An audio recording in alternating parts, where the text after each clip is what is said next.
A paz do Senhor, meus irmãos, minhas irmãs, sejam muito bem-vindos ao nosso canal. É Tempo de Ensinar EBD, um canal exclusivo para os amantes da Escola Bíblica Dominical. Você aí do outro lado já me conhece, eu sou Adriano Ricobelo, sou presbítero da Assembleia de Deus aqui da cidade de Franca, no interior de São Paulo. Também sou professor da Escola Bíblica Dominical.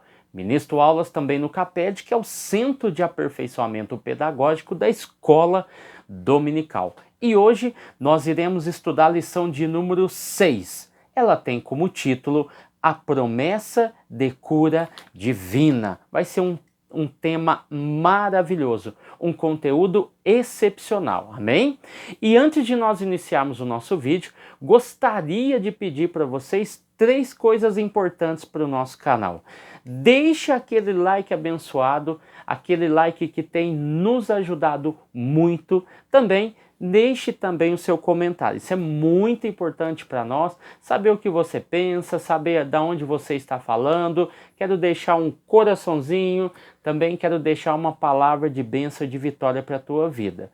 E outra coisa importante, compartilhe o nosso vídeo, os nossos vídeos, com aquela pessoa que você sabe que não conhece o nosso canal. Nós temos 3 revistas no nosso canal. Primeiro é a revista dos adultos, ministrada por mim. Também nós temos no mesmo canal a revista dos jovens, ministrada também por mim. E a revista dos adolescentes, ministrada pela psicóloga, pela minha esposa, psicóloga Daniele Ricobelo, ok? Então, combinado, entendidos, vamos para a nossa lição que é muito importante para essa semana. O nosso textuário está registrado em Isaías capítulo 53, versículo de número 4, que diz o seguinte: verdadeiramente ele tomou sobre si as nossas enfermidades e as nossas dores, levou sobre si, e nós o reputamos por aflito, ferido de Deus e oprimido. Primeira coisa é afirmar esse acontecimento, essa realidade e essa profecia que está dentro do livro de Isaías. Verdadeiramente.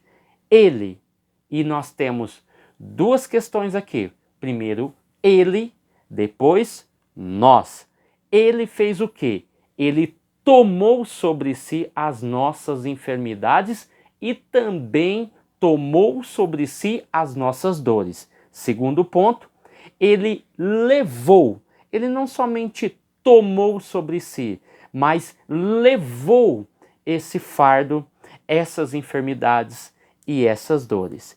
E nós fizemos o quê? Nós pensávamos que era por causa das suas próprias culpas que Deus o estava castigando, que Deus o estava maltratando e ferindo. Mas na verdade era o nosso sofrimento que ele estava carregando, era a nossa dor que ele estava suportando.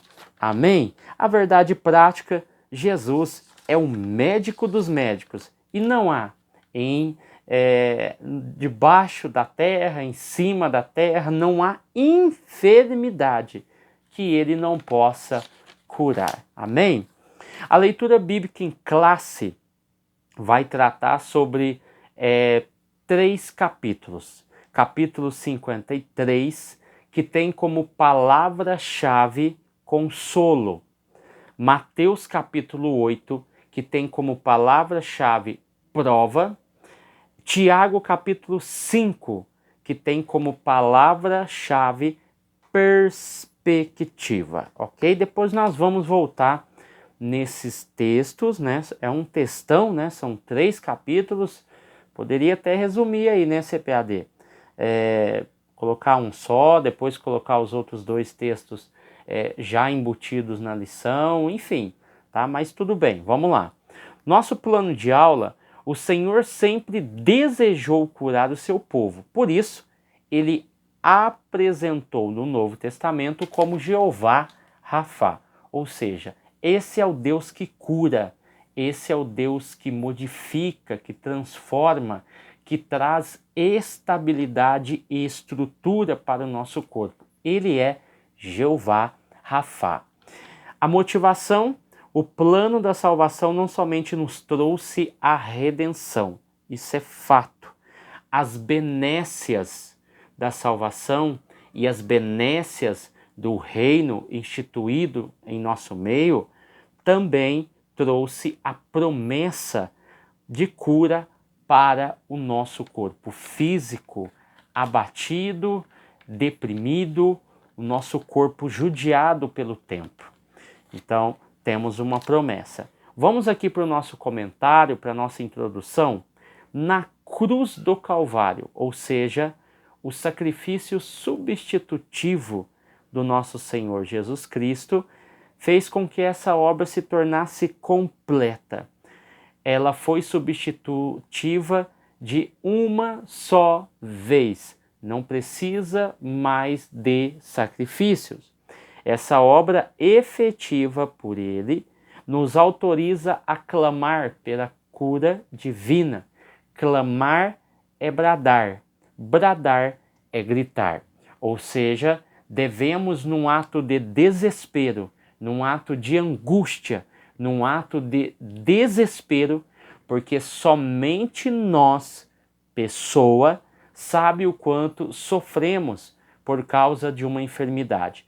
A Bíblia fala muito bem sobre o chorar com os que choram e se alegrar com os que se alegram, mas você não consegue sentir a dor que o outro está sentindo. Por mais que eu tenha compaixão, por mais que eu tenha misericórdia, por mais que eu caminhe junto, a dor que aquela pessoa sente, ela não é transferível. Eu não tenho como transferir essa dor para uma outra pessoa. Ela pode chorar comigo, ela pode sentir a tristeza comigo, mas a dor da doença, a dor que envolve a pessoa que está doente, ela não é transferível. E a pessoa sofre sozinha. Por isso que por mais que alguém ore por você, jejue por você, você tem que sempre estar atenta a essa questão. Você precisa orar por si, orar pela tua vida, buscar ao Senhor, clamar, bradar, gritar. Clame ao Senhor e Ele vai te ouvir. Então, Jesus ele vai morrer como oferta pelo pecado. Foi o sacrifício que levou nossos pecados sobre si. A sua vida foi para pagar totalmente por eles. Ou seja, Jesus entregou a sua vida para pagar esse alto preço, tá bom? Então vamos lá. A promessa bíblica da cura divina. A profecia messiânica de Isaías, capítulo 53. Aqui no versículo 1 ao versículo 3, que o autor coloca-nos aqui, é interessante porque se nós formos analisar isso, o povo estava ansioso por um poderoso rei. O povo não vê formosura no carpinteiro da Galileia, apesar de suas boas obras. O versículo 1 ao versículo 3 fala muito sobre essa questão. Aí aqui ele vai apresentar o versículo 4 e o versículo de número 5. O que nós podemos resumir do versículo 4 e 5? Que as suas aflições parecem o desprazer de Deus, mas o sofrimento ele é totalmente por nós, porque foi através do sacrifício vicário de Cristo que nós alcançamos não somente a graça da salvação, mas os benefícios dessa salvação, dessa graça que nos foi concedida através desse ato. E então, nós temos aqui um bom apoio dentro de Isaías capítulo 53. 3. Então, este castigo que o autor vai nos dizer aqui, em Isaías, versículo 5, nos trouxe a paz, e estava sobre ele, e pelas suas pisaduras fomos sarados. Estava sofrendo, sendo castigado, mas nós fomos curados. Na tragédia houve abundância, no desespero houve a alegria, no sofrimento houve a cura. É isso que Jesus fez por nós. Reconhecermos o ato do ato de Jesus de nos salvar, nos libertar, nos transformar e também nos curar. A cura, essa benécias do reino que trouxe através da sua morte vicária na cruz do Calvário, nos mostra esse grande amor de tentar, através da cura divina, restabelecer os laços existentes no livro de Gênesis. Por que, irmão Adriano? Porque lá no livro de Gênesis, Deus criou o homem são, saudável, um homem que não tinha problemas de saúde. Então, Jesus está mostrando através dos milagres o seguinte: olha, eu vou dar uma pincelada daquilo que eu fiz no passado no Jardim do Éden, de restaurar, de trazer vida e de mostrar que nem a morte, nem a sepultura, que é o inferno, e nada, nenhum tipo de doença pode impedir o meu poder transformador na vida das pessoas. O evangelista Mateus confirma o cumprimento da profecia de Isaías no ministério de Jesus, Mateus capítulo 8, versículo de número 17. Então nós vamos ler ele aqui, porque o subtópico 2 fala sobre o cumprimento profético no ministério de Jesus.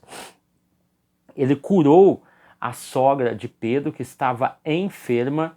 A doença aqui era uma febre muito alta, não tinha os medicamentos que tem hoje, os cuidados que tem hoje, então ela poderia levar muito e facilmente à morte.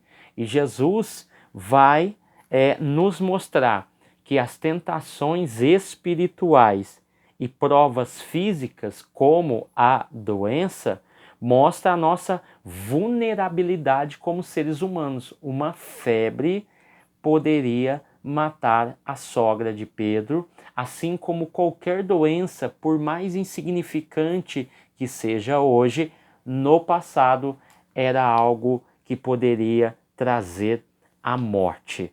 Então aqui nós vamos ver que esse relato mostra que o plano de salvação de Deus levava em conta também a cura divina de enfermos. Assim nós entendemos Mateus capítulo 8, e quando você volta lá na leitura bíblica em classe, duas coisas nos chamam a atenção. Primeiramente, e tocou-lhe na mão, ou seja, Jesus vai curar a sogra de Pedro no simples toque que ele tem com a sua mão sobre a mulher, que no caso era a sogra de Pedro, e ela foi curada. Em outro momento, logo em seguida, no versículo 16, nós já temos a menção de que a sua palavra expulsava deles os espíritos e curou a todos os que estavam enfermos. Daí, no versículo 17, ele vai citar Isaías como a profecia falando daquele que estava curando, daquele que estava libertando, e que aquele que Isaías falou é aquele que eles estão presenciando, ok? Então, quando nós olhamos para isso, deixa eu voltar aqui em Isaías 52, versículo 14 e o versículo 15, para mostrar esse estado interessante de Jesus. Muitos ficaram horrorizados quando ouviram, pois ele estava tão desfigurado que nem parecia um ser humano. Versículo 15. Mas agora muitos povos ficarão admirados quando o virem. e muitos reis não saberão o que dizer, pois verão coisas que ninguém havia falado e entenderão aquilo que nunca tinham ouvido. O que nós podemos falar sobre isso? Que os valores que dominam a cultura humana estão longe dos valores estabelecidos por Deus. E outra coisa é que a verdadeira beleza de Jesus era, na verdade, a sua disposição para sofrer. Então, quando nós olhamos tanto em Mateus capítulo 8, quanto em Isaías 52 e em Isaías 53, nós vemos a missão clara de Jesus. Não é somente levar o homem para o céu, é mostrar que através do seu poder ele pode curar qualquer tipo de mazela que esteja atacando o ser humano, que é resultado dessa obra de pecado que foi iniciada lá no Éden, ok? O tópico 2, origem e consequência das doenças no mundo. Opa, estou pulando aqui, irmãos, me desculpe. Subtópico 3, os ministros são chamados para orar e ungir os enfermos. Você, muito provavelmente, já deve ter precisado aí de algum dia um presbítero, pastor, ou um apóstolo, ou qualquer outro ministro fosse orar por você, porque você estava doente. E é interessante que quando nós olhamos essa questão de Tiago capítulo 5, versículo 14 e 15, nós vamos ver que esse povo, o povo esperava ser curado, tanto é que as pessoas iam atrás de Jesus aonde ele estava. E hoje não é diferente. Mas a cura, ela vem acompanhada de dois elementos principais que são indispensáveis e bíblicos. Primeiro, a oração. A oração ela é muito importante para introduzir o sofrimento da pessoa para com Deus. E o esforço, dedicação da pessoa que vai orar, porque se nós estamos falando de uma pessoa enferma, em muitos casos ela está em casa, ela está no trabalho, ela está no hospital, ou seja, ela está em uma situação difícil. Então, há uma disposição do obreiro, da obreira, para ir e orar por aquelas pessoas que estão doentes. E uma coisa, e outras duas coisas importantes eu falei duas, que é a unção, que é o azeite e a oração, e as outras duas, que é a cura e a confissão. Nós temos aqui a confissão, porque a pessoa curada, ela é agradecida. Se ela tem alguma coisa que o incomoda antes ou depois, ou seja, ela foi curada no ato, na hora, automaticamente ela sente um desejo, um arrependimento e ela vai buscar o perdão a Deus. Se ela não é curada na hora e ela sente que precisa do perdão de Deus, ela vai buscar o perdão de Deus e assim se reconciliar com o Senhor. Reconciliando-se com o Senhor, o coração aberto, o coração contrito, o coração pronto para receber a cura e o milagre, ela automaticamente vai, seja um dia, 2 dias, 5 dias, 15 dias, ou seja, após essa confissão, o coração aliviado, ela está pronta para receber a cura. Se não, acontece igual em muitos casos, aquele caso dos 10 leprosos, 9 foram embora, um só voltou para agradecer. É um coração transformado, é um coração regenerado, é um coração modificado, que entende que foi curado e precisa agradecer. Outros não, vão entrar na igreja, vão receber a sua oração, vão ser curados, vão fazer promessa, mas não vão voltar, porque não foi transformado. E assim a cura vai acontecer, porque ela opera dos dois lados. Ela opera para quem crê e para quem ora. Para quem ora, tem que crer, mas para quem recebe, ela crê ou não na cura que ela espera, ok? Então vamos lá. Então, aqui nós entendemos que Gênesis capítulo 3, porque nós estamos falando de origem e consequência das doenças no mundo, subtópico 2, vai falar sobre o surgimento do pecado através do desvio de Eva e depois o desvio de Adão. Com isso, dor, sofrimento e morte veio assolar como uma sombra tenebrosa, como um demônio à espreita, como algo perturbador. Assim é o pecado. Então, a queda, o que aconteceu após a queda? A queda distorceu e avariou, avariou a imagem divina no homem. O corpo não é a imagem de Deus, pois é formado do pó. O Senhor soprou no nefesh, a vida física da alma que possui a imagem e semelhança de Deus. É por isso que o diabo ele domina o espírito do homem. O espírito do homem é onde está a vida. O corpo é apenas o veículo. E em outras aulas atrás, nós falamos muito bem sobre essa questão da ressurreição do corpo, tá? Então, quando nós olhamos para isso, para a origem das doenças no Éden, falando sobre essa desfiguração, desse apodrecimento, do ser humano, os impulsos humanos estão sob os controles do espírito humano, a parte superior. Então, esses impulsos humanos, como eu falei aqui, estão sob o controle do espírito.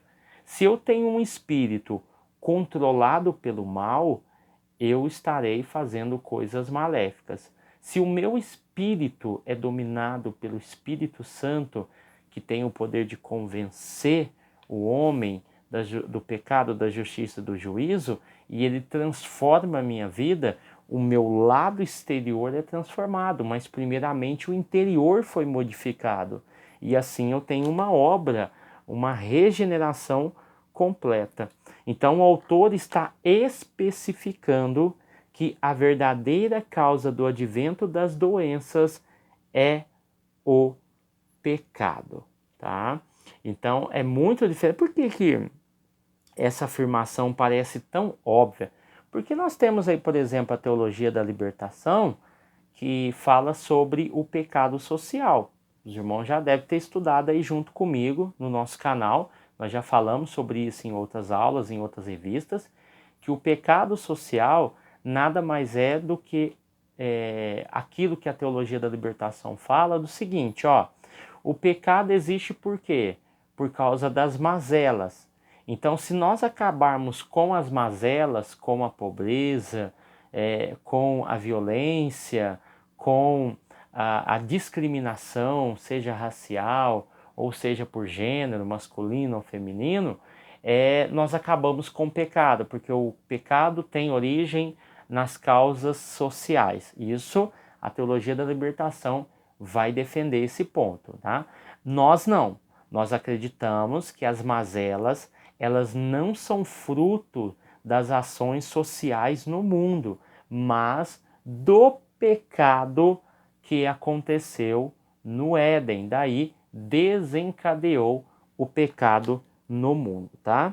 Então, há uma diferença, porque às vezes o autor, ele faz algumas afirmações, não somente esse, mas outros, e as pessoas falam assim, nossa, mas para que afirmar uma coisa dessa? Todo mundo sabe disso. Tá, mas nem todo mundo compreende dessa forma.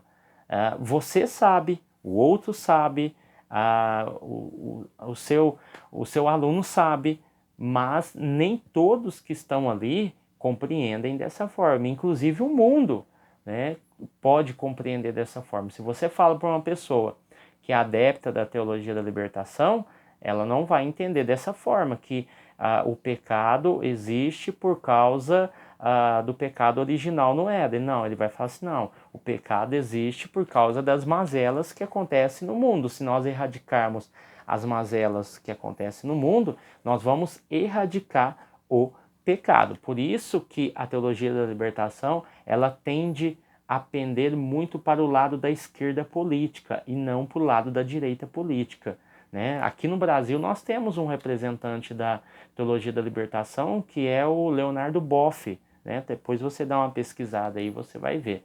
Ele é o grande expoente da teologia da libertação, tá? Então vamos lá. A consequência do advento da doença foi o que aconteceu? Qual foram os resultados? É isso que é bom se frisar aqui, porque nós falamos tanto da vida, a vida é tão valiosa, a vida é tão, às vezes, escassa, que ela é bela por causa disso, pela escassez que ela tem.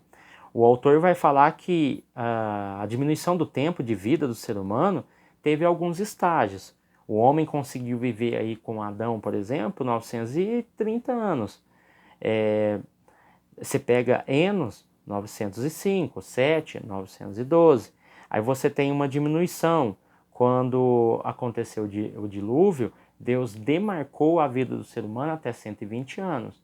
Aí você pega Salmo capítulo 90, versículo 10, e você vê novamente o salmista falando, olha, aqueles que chegam até os 70, né, e muitos que pela sua robustez chegam até os 80, vai chegar, com certeza, com muito enfado e cansaço. Assim é a nossa vida, né? Então a nossa vida, pela pequenez dela, ela é bela por causa disso, por causa da sua escassez.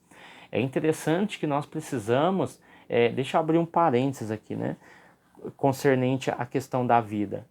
A vida é o oposto da doença, a vida é o oposto da morte. Mas como você está aproveitando a sua vida? Você tem feito memórias com a sua família, com seus filhos, com a sua esposa? Você tem passeado? Ou você só vive trabalhando? Ah, mas eu tenho que trabalhar. Tem, mas você tem que se divertir. Você tem que ter um momento de lazer, você tem que ter um momento de refeição com a sua esposa, com seus filhos. Você precisa ter um momento com um churrasco, por exemplo, entre famílias. Isso é importante, irmãos. Nós não podemos deixar de praticar essas coisas boas da vida. A mente nossa, concernente à ideia de bom, é totalmente diferente daquela que nós pensávamos antes de seguir a Jesus. Hoje há algumas prioridades, né? O que você está fazendo pela sua igreja? Você está dando sentido à sua vida aqui na terra, concernente ao seu ministério? Como é que você está lidando com a sua vida, concernente à sua família, aos seus amigos? Você preza por eles ou você diz assim, ó, eu não preciso de amigos, eu não preciso de ninguém, só ter a minha esposa e meus filhos está bom demais, eles são a minha família. Sim, concordo com você plenamente. Os seus filhos e a sua esposa são aqueles que vão estar com você todos os dias e nos momentos mais difíceis. Mas isso não dá direito de você pensar que a vida está restrita somente à família. Deus deixou uma gama de elementos para que você desfrutasse, como os amigos, como um bom passeio. Quantos lugares talvez você quer visitar ou pensou em visitar, mas não foi? Por falta de coragem, ou por medo, ou por desculpas. Eu não tenho dinheiro, eu não tenho aquilo, mas será que você já tentou fazer isso? Você já foi num lugar bonito? Você já pegou a sua família, foi para um ambiente ao qual dá para ver o pôr do sol? Será que você já sentou em algum momento em um lugar bem escuro, junto com seus filhos, junto com a sua família, e começou a olhar as estrelas? Mas que bobeira! É justamente isso que as pessoas pensam, irmãos. Que isso tudo é bobeira. Que ver o nascer do sol, ver o pôr do sol, ver as estrelas à noite, fazer uma viagem, ir em tal lugar, parece bobeira, né? Parece. É porque nós já perdemos a sensibilidade com a vida. Porque Deus nos proporcionou pequenas coisas que nos valorizam, que nos mostram, olha, peraí, Deus fez o sol para nós prestigiarmos, não para adorá-lo. Deus fez a lua, Deus fez as estrelas para que nós pudéssemos prestigiá-la, para que nós pudéssemos glorificar a Deus pelo momento ao qual nós estamos ali. Deus nos proporcionou passeios para quê? Para que nós pudéssemos passar por ambientes e ver a beleza das coisas, das árvores, das montanhas, dos morros, dos mares, dos rios, enfim, é isso que Deus proporcionou para nós. Isso traz saúde, isso traz felicidade, isso traz satisfação. Se você está cansado de trabalhar e você pega o seu dinheiro e faz uma viagem, aí você começa a encontrar sentido no seu dinheiro. Peraí, eu trabalhei tanto, agora eu estou aqui com a minha esposa, eu estou aqui com os meus filhos, eu estou passeando junto com eles. Olha que bela paisagem, olha que belo momento, olha que oportunidade única. Crie momentos, crie momentos com aqueles que você ama. Amém? Subtópico 3, a proliferação de doenças. Eu queria resumir aqui porque eu fiz algo a mais, né, daquilo que o autor colocou aqui.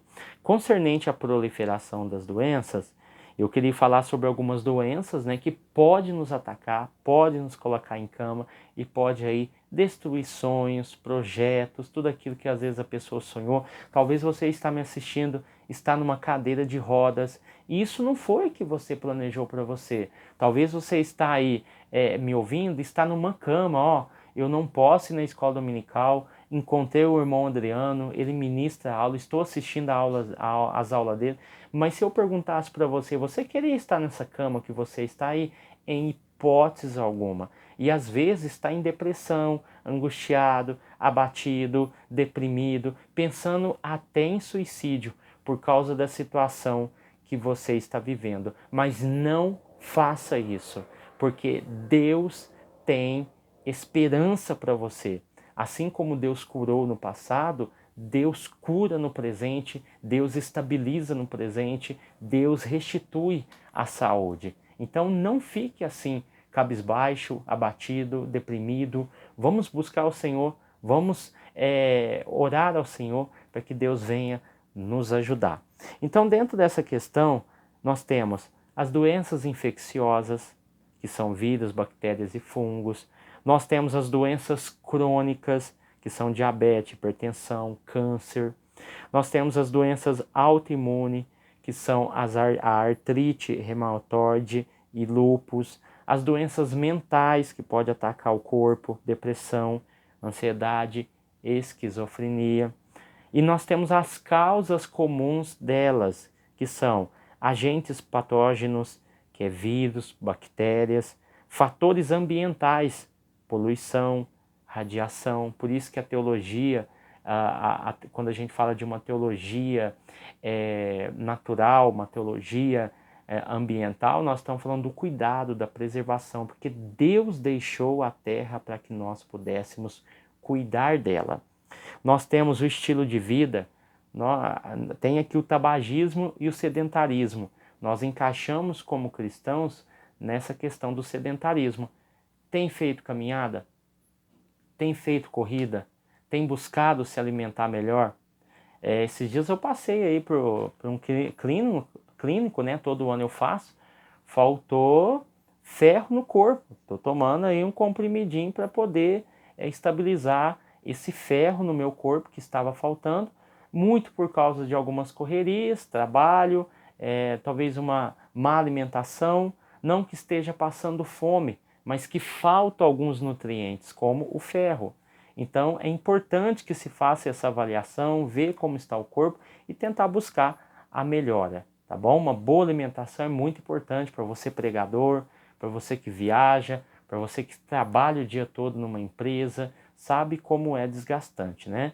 A dona de casa também, que trabalha todos os dias ali e sente um peso nas costas, porque tem que, em muitos casos, quando ela trabalha em casa, porque é um trabalho, né? Lava roupa, cuida das crianças, faz almoço, faz janta, café da tarde, café da manhã, seja para a criança ou para o marido que está ali, e, enfim, você tem um trabalho pesado, então precisa cuidar da saúde. O homem tem aí os seus exames a fazer, as mulheres também. Então, assim, a gente tem que entender que nós somos povo de Deus e nós precisamos cuidar do nosso corpo, porque ele é um só, tá bom? Vamos lá, então nós temos aqui o estilo de vida, a genética, algumas lesões que podemos adquirir ao longo da vida, traumas vindos de acidentes.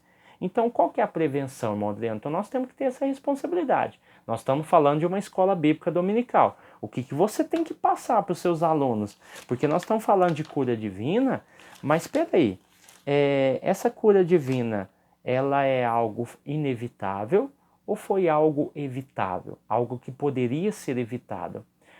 Se você perguntar para os seus alunos em sala de aula, quantos aqui têm a carteira de vacinação? Poucos ou quase nenhum vai levantar a mão. Nem sabe qual foi a última vacina.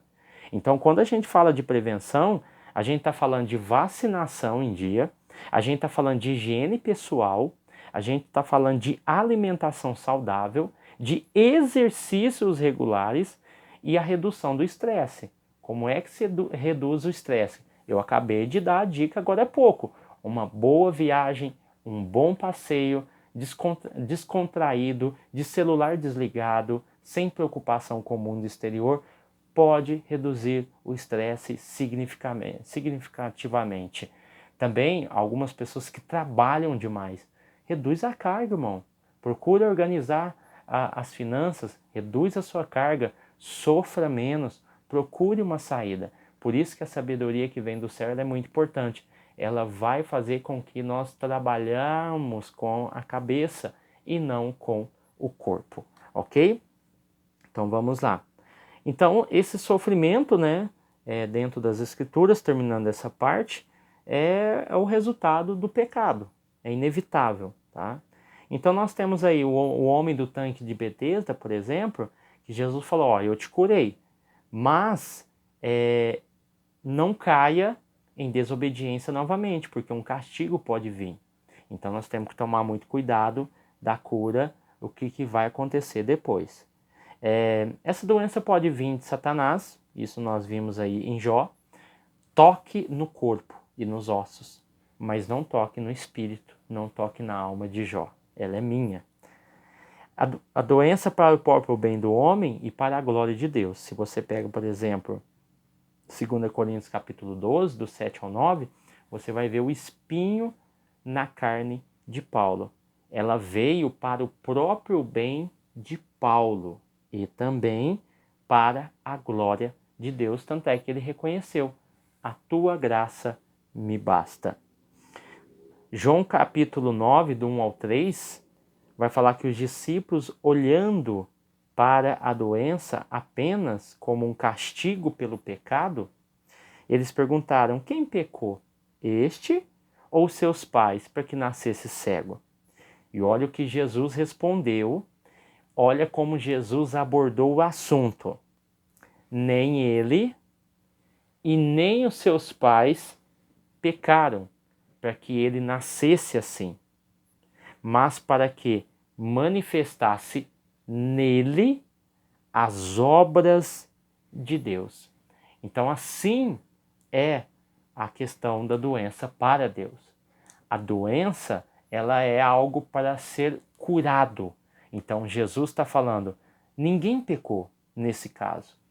Isso aconteceu para que se manifestasse nele as obras de Deus.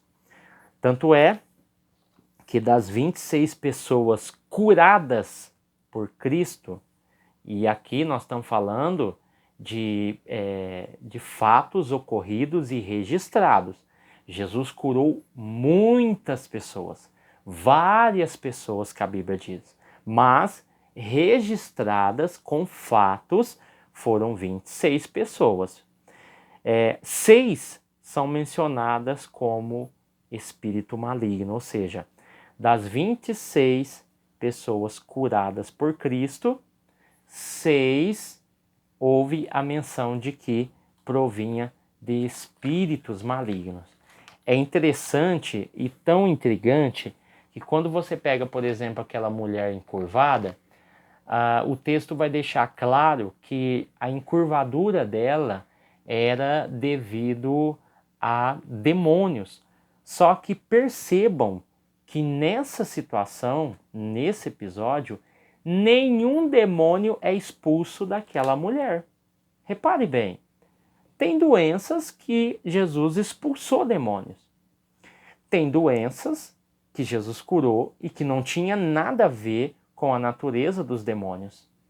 E tem episódios, como esse da mulher encurvada, ao qual Jesus afirma que aquela doença era devido a um espírito maligno, mas ele não expulsou o espírito maligno nem antes da cura e nem depois da cura. Simplesmente ele curou a mulher e a história continuou.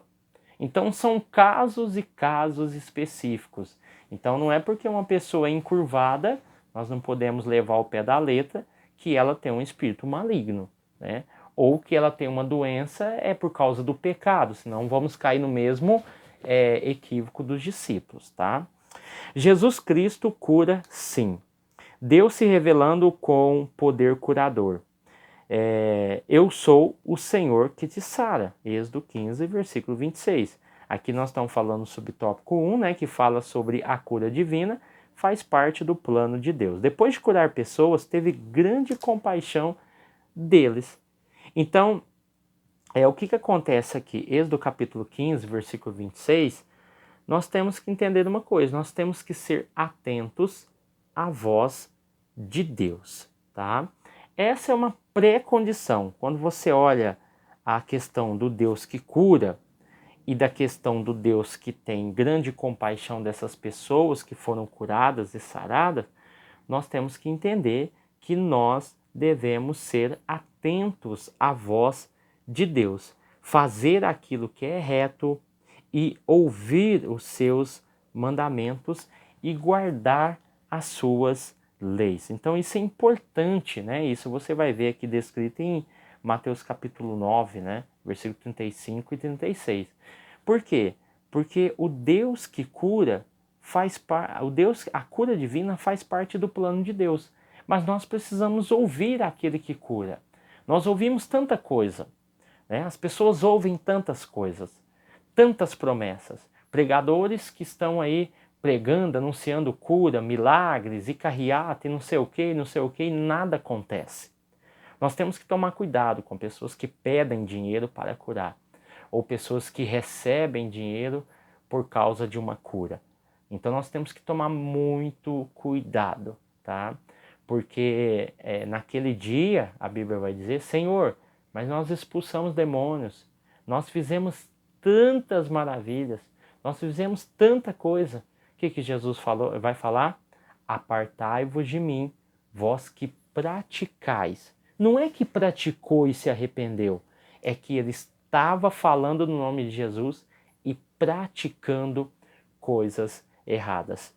Eu ouvi esses tempos atrás aí de um amigo meu, congregava com outro pastor, que ele, dirigindo a igreja,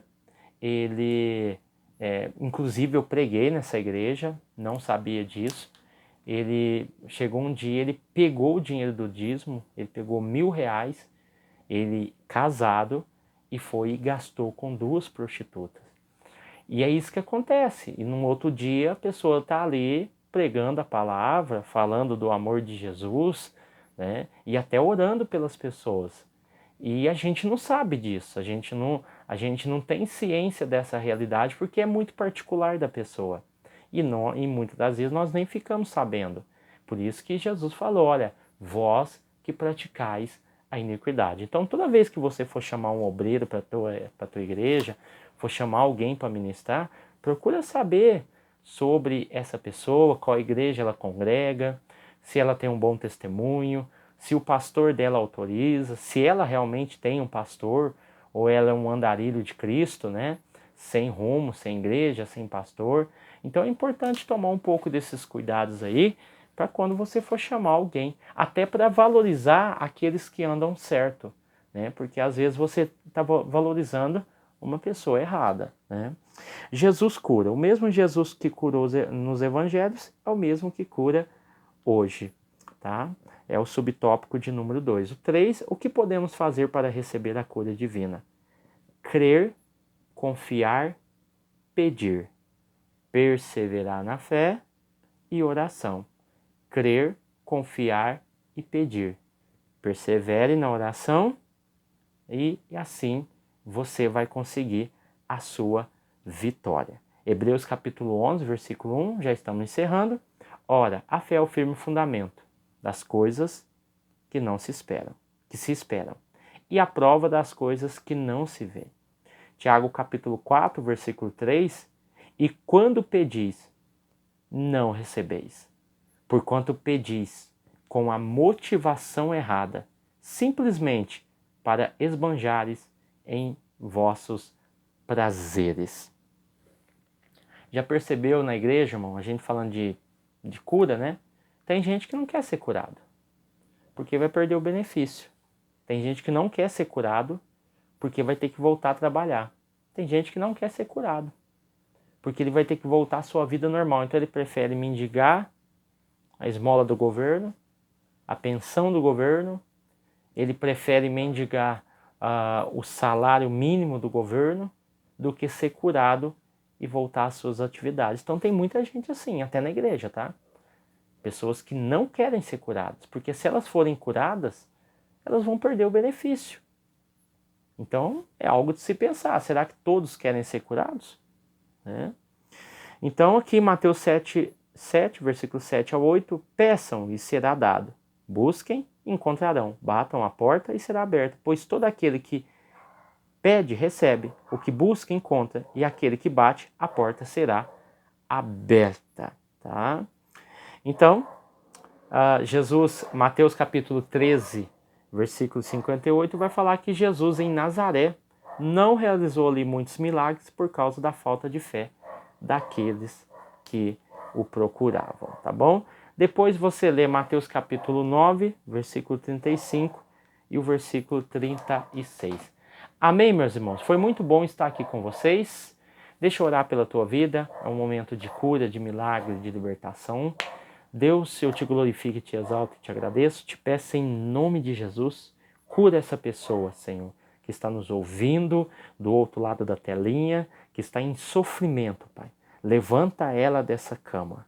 Deus, eu te peço que o Senhor venha tornar a vista dessa pessoa saudável, os ouvidos dessa pessoa saudável. Também o corpo, Senhor, o Senhor venha curar, o Senhor venha transformar. Assim nós te pedimos, te agradecemos e te louvamos em nome de Jesus. Amém? Deus abençoe você, sua casa e sua família. Fique com Deus e até o próximo vídeo, em nome de Jesus.